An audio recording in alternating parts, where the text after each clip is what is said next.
Today I'm going to talk a little bit about Smartrider, the ticketing system we use here in Perth, about where it came from, where it currently is, and where we see ourselves going. In order to do that, I probably need to put it against the backdrop of what's happening globally in ticketing as well.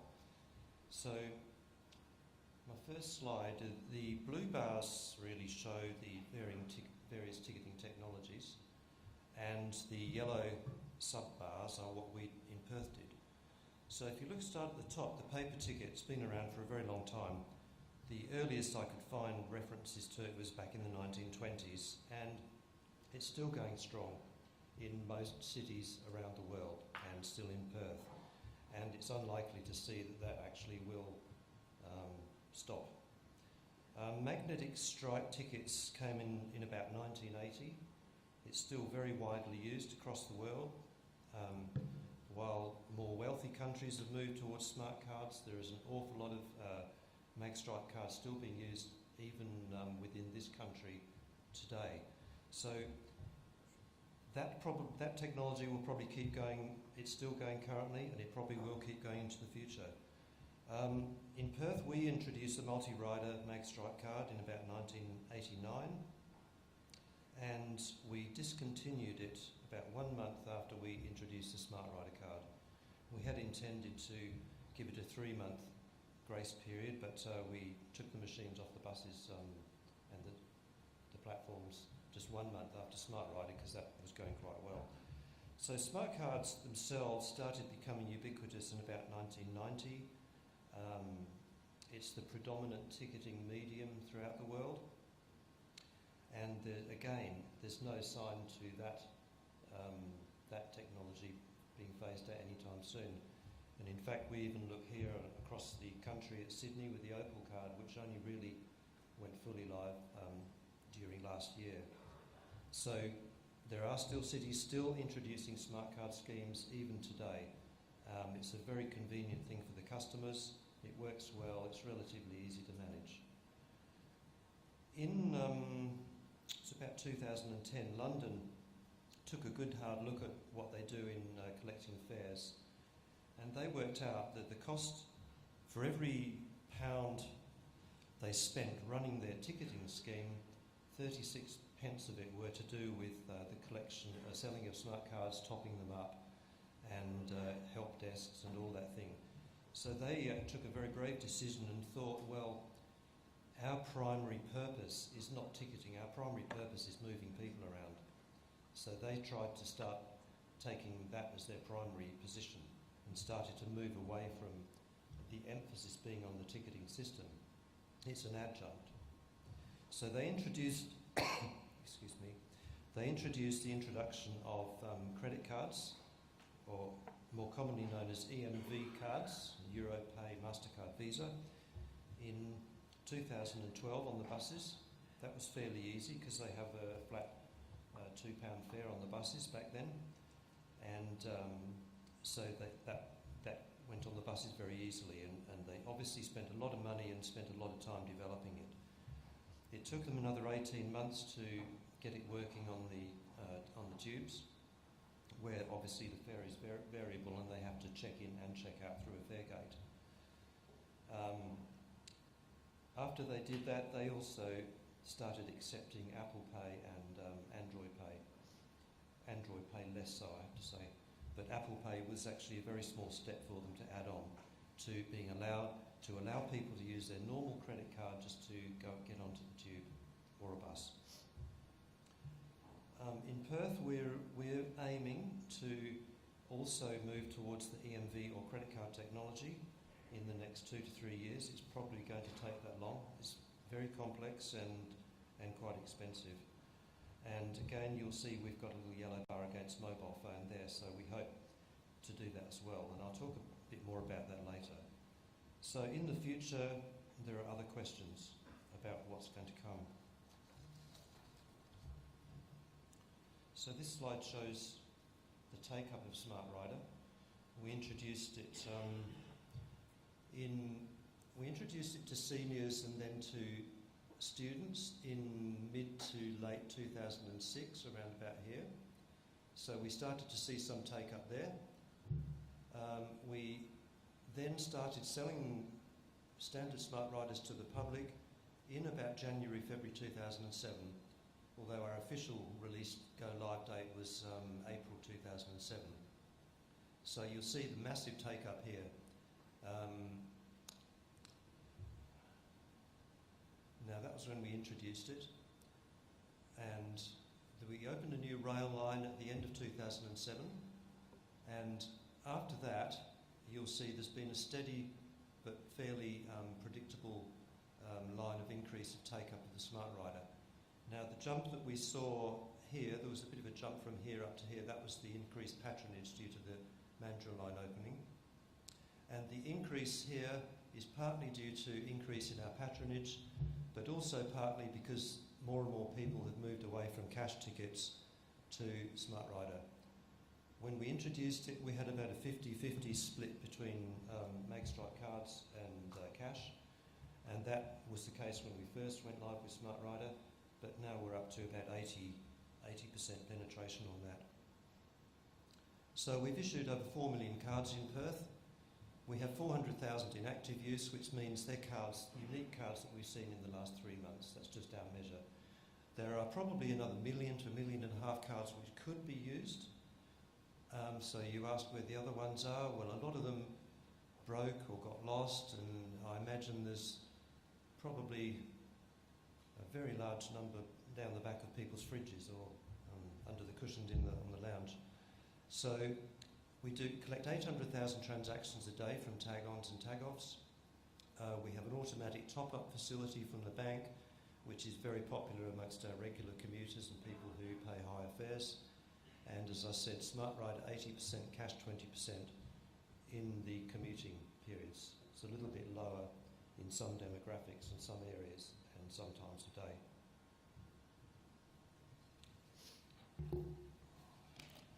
So some of the problems with the standard Smartrider, like the Light Smartrider or the Oyster card in London or the Open or the Mikey, is that you've got one version of events on the card and another version in the back office. So on your transport card, you've got a balance held on there, you've got whether you're a standard or a pensioner or whatever, and the back office has the most up-to-date balance that it knows about. So given that generally buses go back to depots once a night and download their data, if somebody rings a call centre and says, "What's my balance?" they might see on their screen that the balance is $20, but the customer might have done a journey that morning for $5, so his real balance is only $15. So it creates a lot of customer annoyance. It goes the other way as well. If we try to give someone a concession or turn on the auto-load function, we have to send an instruction to the card, so it writes something on the card, so the card knows. So there's this constant synchronisation problem between the card and the back office. Also, with standard ticketing schemes, we want to introduce a new business rules, so we want free travel for pensioners between 9 and 10 in the morning.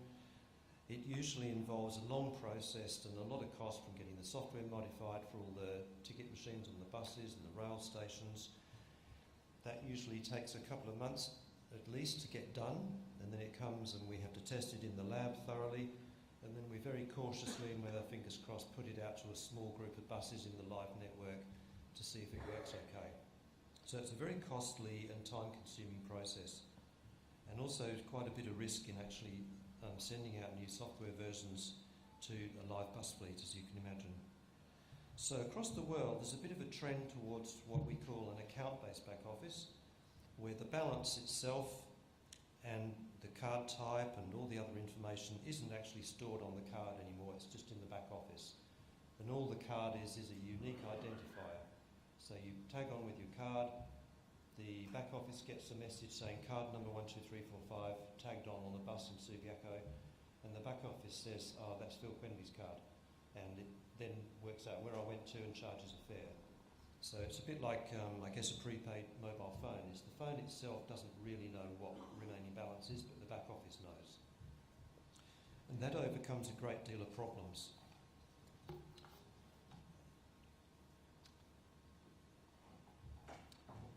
So across the world, the general trend is, as you know, an unstoppable move towards contactless payments. We're very advanced in Australia. There's very few shops you go into where they don't accept Pay, Wave and PayPass anymore. We're well ahead of England, and the US has only just begun this exercise of contactless payments with their credit cards. In fact, most of their cards are still Mag Stripe and don't even have the chip and PIN yet. I'm sure Donald will fix that. So people want to use their phones for everything. You know, people want to use the maps, they want to use a ticketing application to find out what the timetable is, when the bus is coming. We do our banking on it, we do everything on our phones, and that's what people want. 4G communications is now very fast, it's very ubiquitous, it's fairly reliable, and it's enabling new technologies. GPS is common and easy to include on devices. We know that, we see it on everything from mobile phones to even smaller devices.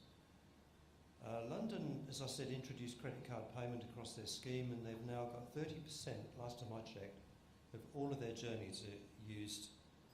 All the journeys taken are being paid for with credit cards. So people going through the fare gates at Waterloo Station just get their Visa card out, tap it on the gate, and the gate opens, and they're charged the fare back to their Visa card.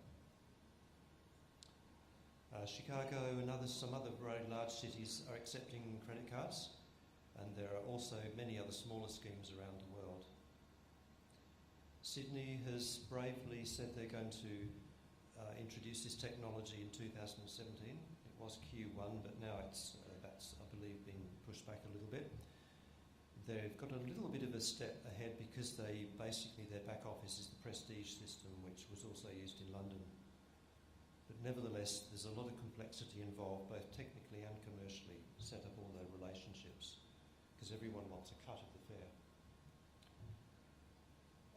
All of the other cities, ourselves, Melbourne, Brisbane, Adelaide, Canberra, I don't know about Darwin, Alex is here somewhere, are all planning to follow, but we were all actually very relieved when Sydney said we're going to do a trial, because we can let them do all the grunt work and see how it goes for them. Rapid change. Just 2 years ago, payment, we get a lot of questions from the public. Why can't you use your NFC on your mobile phone to tag onto a bus? A couple of years ago, it really was not well thought of by ticketing authorities around the world. If you go to conferences, everyone was saying it's way too slow.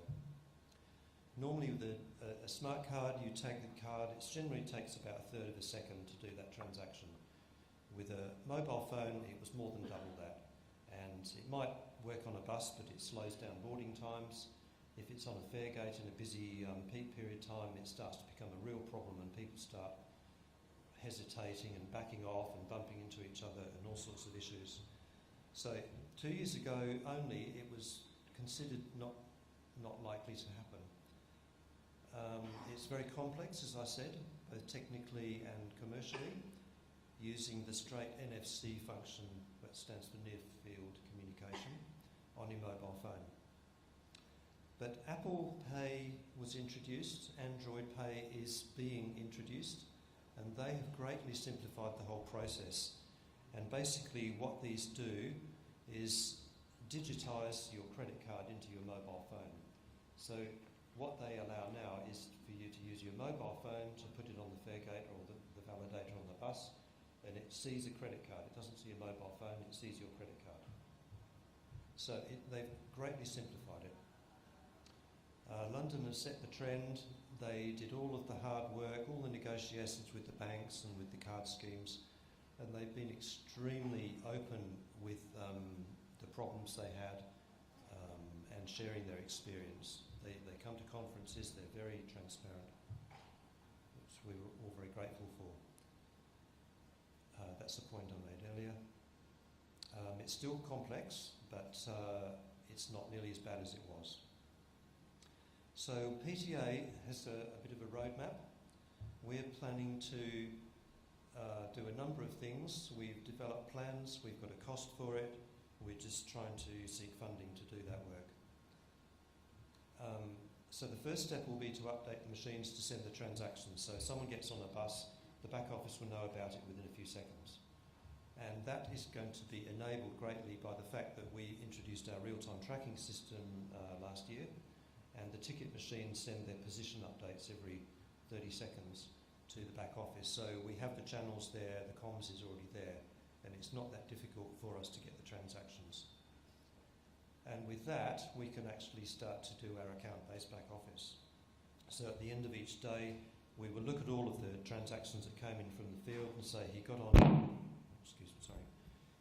here and got off there, and then he got on a train and went from here to here, and then he went home in the afternoon, and we can calculate the fare and deduct the fare from either a credit card account or from a preloaded balance in the back office. So that's our plan. Simultaneously, we'll upgrade all the readers to ones capable of reading credit cards. They all use basically the same technology, but when you start talking credit cards and phones, the security requirements are much higher, and only the newer readers will accept those.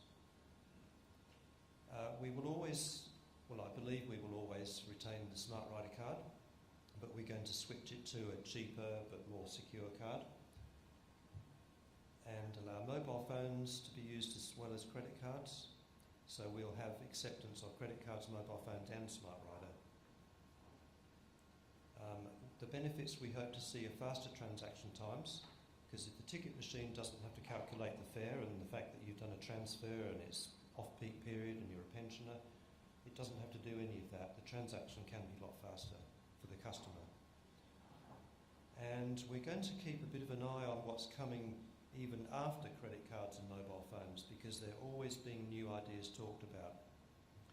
And in fact, just in the last couple of weeks, there's always a background murmur of press releases from around the place. In the last couple of weeks, a couple of them caught my eye. One is that's been talked about for a while is be in, be out. And this was a news excerpt I saw. So basically, what's happening is the ticketing system is just going to detect that someone is on a bus. They won't have to do anything. They won't have to take a card out or put it on a reader or buy a ticket or anything like that. Through their mobile phone, the bus will know that that customer is on that bus or that train. And then when they get off, it will say, well, clearly he was on here and he wasn't on there, so he got off at this point here, and they can calculate a fare and charge it to an account. So that's what Dubai are thinking. I don't know how advanced they are with that, but they seem to have a lot of money, so I imagine they'll be doing some trials. And then perhaps even further in the future is something I saw from Singapore about face reading. And I'm not going to go into any more detail except to say that face recognition technology and software is quite amazingly advanced, and they claim to be able to distinguish people very easily and very reliably. But clearly, if you think ahead, there's massive problems in how do you might identify who someone is, but they have to be registered on your system so you can collect the fare from them somehow. So this is still stuff that is ideas being thrown around, but the technology is probably there. And lastly, I just wanted to say that in terms of ticketing, you have to have a reliable means of collecting fares, because most of our ticketing authorities are heavily subsidised by the taxpayer. So it's important that we have good data so we can really tell where people are going to and where they're coming from. So ticketing systems allow us to do that. But we always have to strike a balance between what customers are saying they want and whether it's achievable technically and whether it's achievable for a reasonable cost. So there are cases where it's a win-win for the customer and for the authority. There are some cases where the customer might ask for things and it's prohibitively expensive and provides little benefit. So there always has to be that balance between technology being there and whether there's a really persuading argument for implementing it. So with that, there's a couple of quotes that I found that I liked, which was from Steve Jobs, the founder of Apple, which I think is equally true today as 30 years ago. And the second one, going back even a lot further, was from Henry Ford. He We can't always just ask the customers what they want.